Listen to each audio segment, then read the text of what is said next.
जैसे मैंने कल आपको बताया कि इसमें से 5 सांसद यहाँ मौजूद थे, 1 सांसद पुणे में थे। 5 सांसद यहाँ मौजूद थे, एकनाथ शिंदे दिल्ली में कैंप किए हुए थे और ये पाँचों सांसद हवाई मार्ग से नहीं आए हैं। अब पहले पूना गए, वहाँ से अहमदाबाद गए, अहमदाबाद से फिर यहाँ आ गए। क्या रास्ता था? आप समझ लीजिए कि वाया रोड आए होंगे या वाया ट्रेन आए होंगे। लेकिन वाया एयर ये शायद नहीं आए हैं। ये जो 5 सांसद यहाँ पर थे, जो बागी सांसद हैं, जो आज तक दिल्ली में थे मौजूद, लेकिन अब यहाँ से वो जयपुर निकल गए। दिल्ली से वो जयपुर निकल गए। जयपुर में एकनाथ शिंदे जी भी निकल गए हैं जयपुर। आज तक वो दिल्ली में थे, क्योंकि आज 11 बजे की मीटिंग थी उनकी। लेकिन 11 बजे की मीटिंग के पहले खबर आई कि श्रीमान deputy chief minister of Maharashtra Eknath Shinde अब यहाँ से बाहर निकल गए हैं, दिल्ली छोड़ चुके हैं और खबर आई कि शायद वो जयपुर गए हैं। तो संभवतः ये जो 5 सांसद थे, एक तो पुणे में है, 5 सांसद जो थे वो भी शायद उनको फॉलो कर रहे हैं और वो भी जयपुर निकल गए। दिल्ली में अब वो 5 सांसद नहीं है। जब ये कंफर्म हो गए श्रीमान संजय राउत, अभी देखिए उनकी तस्वीर आई, आपने देखी होगी। वो पार्लियामेंट में 3 लोग एक साथ उतर के जाते हैं, अनिल देसाई, अरविंद सावंत और संजय राउत, और ये बाजे साहब ये भी पीछे से आते हैं। तो ये 3-4 लोग तो वहां पहुंचते हैं। अनिल देसाई भी बल्कि नहीं दिख रहे हैं, 3 लोग ही साथ पहुंचे हैं। बाजे साहब पहुंचे हैं, अरविंद सावंत पहुंचे हैं और संजय राउत पहुंचे हैं। चौथा तो वहां पहुंचा ही, अनिल देसाई तो पहुंचे ही नहीं। मुझे लगता है कि अनिल देसाई को लग गया होगा या बाद में पहुंचे होंगे, लेकिन जो मीडिया में जो तस्वीरें आई हैं उस तस्वीर में सिर्फ बाजे साहब दिख रहे हैं, संजय राउत दिख रहे हैं और अरविंद सावंत दिख रहे हैं।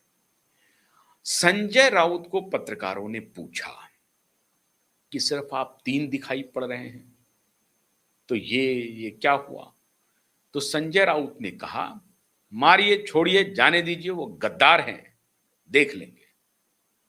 अब आज की कहानी तो ये है, मीडिया से बात नहीं कर पा रहे थे। मतलब संजय राउत कंफर्मेशन चाहते थे कि जो हमको आज साथ आने वाले हैं वो आ रहे हैं या कंप्लीटली जा रहे हैं। मैंने बहुत पहले आपको एक बात कही है, मैंने बताया है कि श्रीमान संजय राउत की जो लॉयल्टी है उद्धव ठाकरे के प्रति जरूर है, लेकिन श्रीमान संजय राउत को उद्धव ठाकरे की पार्टी में बड़ा अपमानित होना पड़ा है। तो अंदर अंदर एक बड़ी पॉलिटिक्स चल रही है। कल संजय राउत ने वो काम कर दिया जो अगर थोड़ी बहुत अपेक्षा होती भी उद्धव ठाकरे को कि ये लोग आ भी सकते हैं, क्योंकि पिता पुत्र संजय राउत, अनिल देसाई, अरविंद सावंत, ये सब लोग जो अभी इस फैक्शन के साथ है, मतलब उद्धव ठाकरे के साथ हैं, ये सारे लोग अपने अपने तरीके से इन 6 के 6 सांसदों से संपर्क करने की कोशिश कर रहे थे, सबको समझाने की कोशिश कर रहे थे कि ये बहुत विपरीत परिस्थिति है, हम लोग संकट में हैं, ऐसे काल में आप हमें छोड़ के मत जाइए, हमारा साथ निभाइए, आपको किस बात की आवश्यकता है बताइए, कहाँ आपको अपमानित होना पड़ा है, क्या हुआ है ये बताइए, हम लोग सब मिल बैठ करके सारे मामले को निपटा लेंगे, आप हमें छोड़कर मत जाइए। नहीं माना, नहीं माने। एक नहीं, सबके सब ने प्रयास किया। जिस दिन मातोश्री पर बैठक हुई, मातोश्री की बैठक के तुरंत बाद ये लोग एक्टिव हो गए कि भाई ये 6 लोग तो आए नहीं और ये कह रहे हैं कि ऑनलाइन हम आएंगे। ऑनलाइन का कोई मतलब नहीं होता है। इसका मतलब है कि जो चर्चा चल रही है, इसका मतलब है कि जो बात क्यूबाई नेटवर्क ने कहा था वो सही साबित हुई। और मैं आज से नहीं कह रहा हूं, मैं ये बात आज से नहीं कह रहा हूं, मैं ये बात लोकसभा चुनाव के बाद से बोल रहा हूं। लोकसभा चुनाव के नतीजे जब आ गए उसके बाद से मैं बोल रहा हूं, बल्कि उसके बाद जब मुंबई महानगर पालिका का चुनाव हुआ तब से मैं कह रहा हूं कि ये पार्टी टूटेगी। अभी जो इनके साथ दिखाई पड़ रहे हैं बस दिन का काउंटडाउन कीजिए। सबसे पहले अगर किसी नेटवर्क ने कहा कि उद्धव ठाकरे की शिवसेना दोबारा टूटेगी तो वो क्यूआई नेटवर्क थी मित्रों, और आज हमारे स्टैंड पर मुहर लग गई है।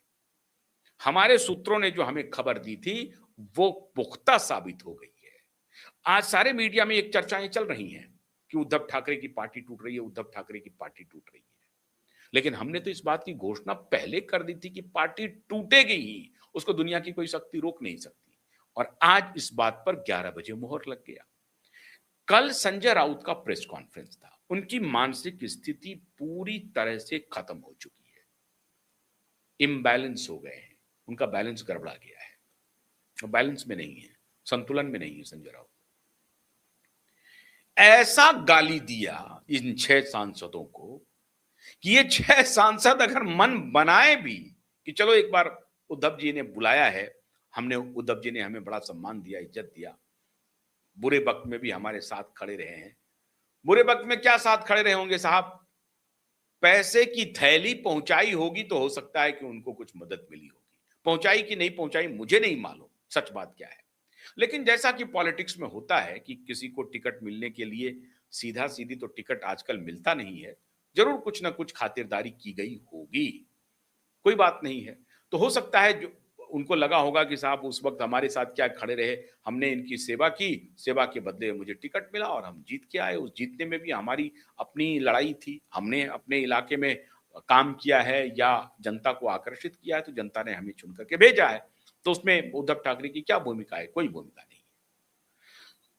फिर भी अगर उनके मन में ये लग रहा होगा कि नहीं, फिर भी थोड़ी बहुत इज्जत है, तो चलिए वो कह रहे हैं तो हम चले जाते हैं।